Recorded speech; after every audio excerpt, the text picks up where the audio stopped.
Assalamualaikum warahmatullahi wabarakatuh. Halo semuanya, perkenalkan kami dari kelompok 6. Pada kali ini kami akan mempresentasikan studi kasus kami, yaitu pengambilan keputusan pada penjualan produk Telkomsel.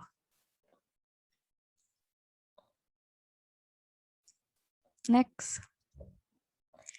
Sebelumnya, perkenalkan anggota kelompok kami. Yang pertama ada saya sendiri, Hana Budi Nurisdihar, dengan NIM G140 120 1076. Yang kedua ada Muhammad Irsyad Robani dengan NIM G140 120 1064. Dan yang ketiga ada Thabit Khiarul Auni dengan NIM E440 1021 098. Next, selanjutnya akan dijelaskan oleh Irsyad. Yang pertama, sejarah dari PT Telkom. PT Telekomunikasi Seluler atau Telkomsel merupakan operator telekomunikasi seluler GSM kedua di Indonesia yang diresmikan pada tahun 1995 oleh dua perusahaan yang berbeda, yaitu PT Telkom dan PT Indosat Tbk. Pada tahun 1996, Telkomsel mulai beroperasi di ibu kota Jakarta dan berhasil melayani seluruh provinsi di Indonesia. Hal ini ditandai dengan pengoperasian layanan Telkomsel di Ambon dan Jayapura. Sepanjang sejarahnya, Telkomsel telah menjadi pelopor dalam berbagai bidang telekomunikasi di Indonesia, bahkan di Asia. Pada tahun 1997, Telkomsel menjadi pelopor kartu prabayar isi ulang di Asia dan meluncurkan produk pertamanya yaitu Simpati.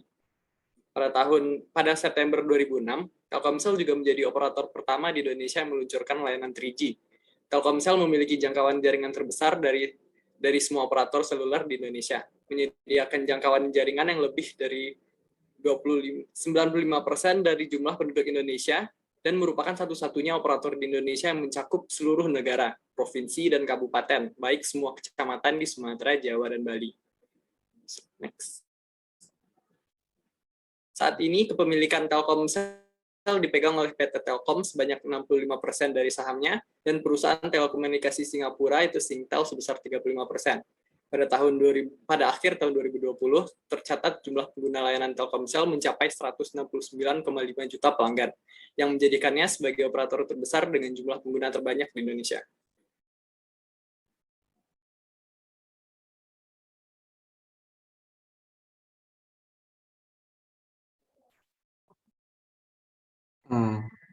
Saya izin melanjutkan dari sejarah barusan. Kita akan berlanjut kepada profil, visi, misi, dan tujuan dari PT Telekomunikasi tersebut. Profil PT Telkomsel. Telkomsel adalah perusahaan yang bergerak dalam pengoperasian sistem telekomunikasi telepon bergerak seluler dengan sistem GSM, Global System for Mobile Communication. Telkomsel memiliki 4 merek kartu perdana yang dipasarkan di Indonesia, yaitu 1 merek kartu pascabayar, yaitu kartu Halo, dan 3 merek prabayar, yaitu Simpati, Kartu As, serta Lu. Visi visi telekomunikasi seluler yaitu menjadi penyedia layanan dan solusi gaya hidup digital mobile kelas dunia yang terpercaya. Dan juga misinya itu memberikan layanan dan solusi digital mobile yang melebihi ekspektasi para pengguna, menciptakan nilai lebih bagi para pemegang saham, serta mendukung pertumbuhan ekonomi bangsa. Tujuan dari perusahaan Telkomsel itu sendiri yaitu merencanakan, membangun, menyediakan, mengembangkan, mengoperasikan, memasarkan, atau menjual dan menyewakan, memelihara jaringan telekomunikasi dan informatika dalam arti yang seluas-luasnya, dengan memperhatikan ketentuan peraturan perundang-undangan. Merencanakan, mengembangkan, menyediakan, memasarkan, dan menjual, dan meningkatkan layanan jasa telekomunikasi dan informatika dalam arti yang seluas-luasnya, dengan memberikan ketentuan peraturan perundang-undangan. Menjalankan kegiatan dan usaha lain dalam rangka optimalisasi sumber daya yang dimiliki perusahaan, antara lain pemanfaatan aset tetap, aset bergerak, fasilitas sistem informasi, fasilitas pendidikan dan pelatihan, dan fasilitas pemeliharaan dan perbaikan. Selanjutnya adalah proses pengambilan keputusan. Nah, untuk mencapai target yang diberikan, Telkomsel harus mengambil beberapa keputusan. Terdapat 2 cara pengambilan keputusan yang digunakan oleh Telkomsel ini. Yang pertama ada top down, yang kedua adalah bottom up. Next.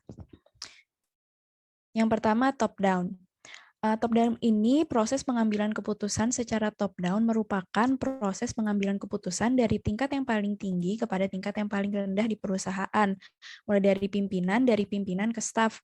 Nah, dalam hal ini pimpinan memegang penuh kendali pengambilan keputusan karena keputusan ini berhubungan dengan tarif produk, target, dan kegiatan pemasaran untuk waktu jangka panjang. Pada proses ini, bawahan hanya memberikan masukan dan saran untuk kebaikan perusahaannya. Next. Proses pengambilan keputusan secara top-down untuk produk simpati. Nah, proses pengambilan keputusan pada produk simpati ini yaitu penentuan tarif paket data perdana baru, target penjualan, dan aktivitas branding outlet. Proses ini itu dilakukan disesuaikan dengan kebutuhan pasar agar konsumennya tetap memakai Telkomsel dan tidak berpindah ke produk lainnya. Nah, pada proses ini juga dilakukan branding outlet yang berdasarkan saran dan pandangan dari supervisor sales melalui laporan penjualan. Proses pengambilan keputusan secara top-down produk AS. Pada produk AS, pengambilan keputusan berfokus pada tarif voice and message. Pengambilan keputusan ini dilakukan untuk mengimbangi perkembangan kompetitor di lapangan yang menciptakan tarif voice dan message murah untuk segmen kelas menengah ke bawah. Keputusan ini telah dipertimbangkan oleh pimpinan berdasarkan masukan dan saran dari bawahannya yang menyatakan bahwa untuk kelas menengah ke bawah banyak masyarakat yang menggunakan voice dan message daripada paket data dalam aktivitas sehari-harinya.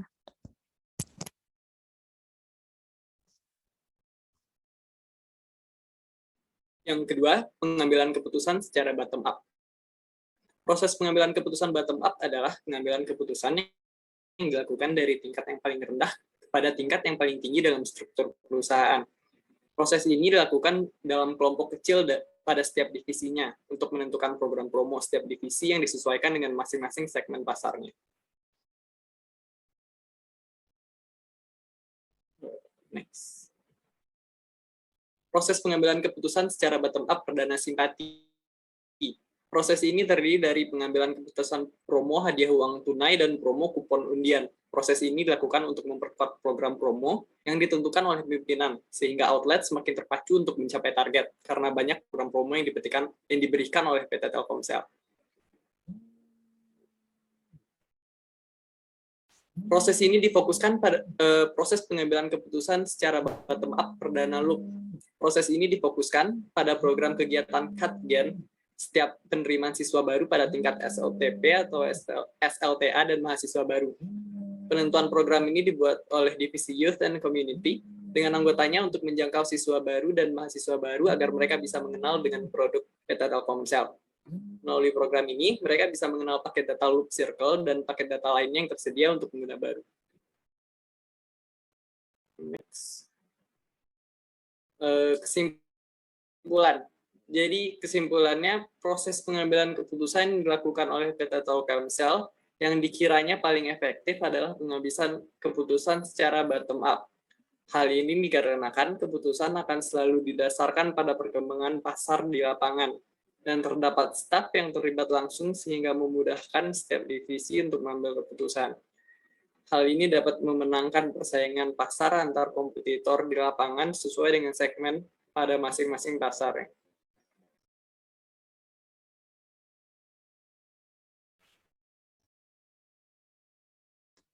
Nah, ini adalah referensi yang kami gunakan.